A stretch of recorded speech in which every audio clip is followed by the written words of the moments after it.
আমি না এই কলেজে ছিলাম, বুঝেছো? এখন আমি রিটায়ার করে গেছি, নেই। আমি এখন হুগলি উইমেন্স কলেজে আছি, এখানে দীর্ঘদিন ছিলাম।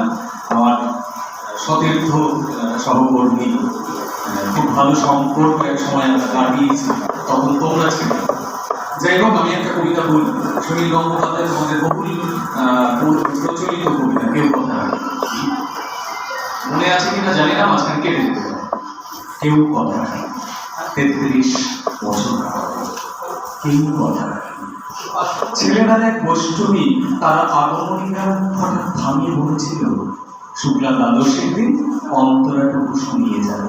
তারপর কত চন্দ্রভূপ অমাবস্যা এসে চলে গেল, সেই গোষ্ঠী আর এলো না।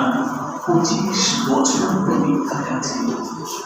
মামাবাড়ির মাঝে নাদের আলী বলেছিল, বড় হো দাদা ঠাকুর, তোমাকে আমি দিন প্রহরের বিল দেখাতে নিয়ে যাব, যেখানে পদ্মফুলের মাথায় সাপ আর ভ্রমর খেলা করে। নাদের আলী, আমি কত বড় হব? আমার মাথায় ঘরে ছাদ স্পর্শ করলে তারপর তুমি আমায় দিন প্রহরের বিল দেখাবে।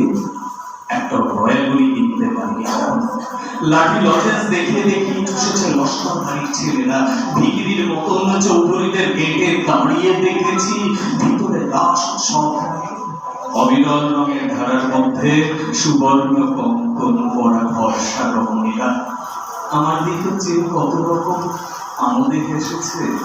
আমার দিকে তারা ফিরেও চায়। বাবা আমার কাছে বলেছিলেন, দেখিস একদিন আমরা।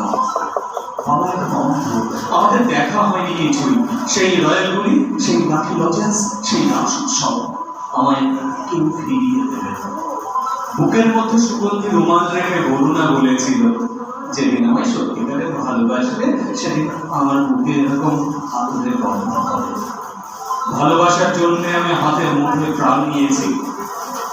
দুরন্ত স্বরের চোখে বেঁধেছি লাল কাপড়। বিশ্ব সংসার তন্ন তন্ন করে খুঁজে এনেছি 108টা নীল পদ্ম, তবু কথা রাখেনি বরুণা।